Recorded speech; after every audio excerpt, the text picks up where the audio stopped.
Seorang petugas kelompok penyelenggaraan pemungutan suara pemilu 2024 di Banjarmasin, Bangaran Chandra Dinata, 49 tahun, meninggal dunia setelah sempat melaksanakan tugasnya di TPS 26, Kelurahan Karangmekar, Banjarmasin Timur.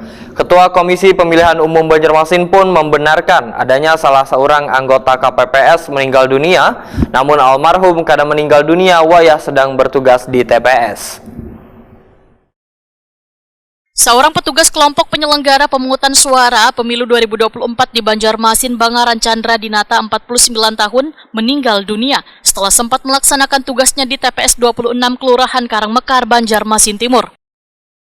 Ketua Komisi Pemilihan Umum Banjarmasin, Rusnailah, Waitakoni Prima TV tengah hari Rabu 21 Februari 2024 membenarkan adanya salah seorang anggota KPPS meninggal dunia, namun almarhum kada meninggal dunia wayah sedang bertugas di TPS, tapi wayah berada di rumahnya setelah beberapa hari pelaksanaan pemilu. Menurut Rusnailah, wayah masih bertugas di TPS pada kamarian hari pencoblosan. Almarhum sempat mengeluh kepada Ketua KPPS bila kada dapat melanjutkan tugas melakukan penghitungan suara. Karena almarhum meninggal dunia masih mengemban sebagai petugas KPPS, maka wacananya, ujar Rusnailah, akan diberikan santunan yang akan diserahkan kepada keluarga almarhum, yaitu biaya pemakaman wan santunan kematian senilai 46 juta rupiah. Pemberian santunan kematian ini mengacu pada keputusan KPU nomor 59 tahun 2023. Iya, betul. Kami mendapatkan kabar pada tanggal 20 Februari kemarin ada anggota KPPS di TPS 27 Kelurahan Karangmekar meninggal dunia.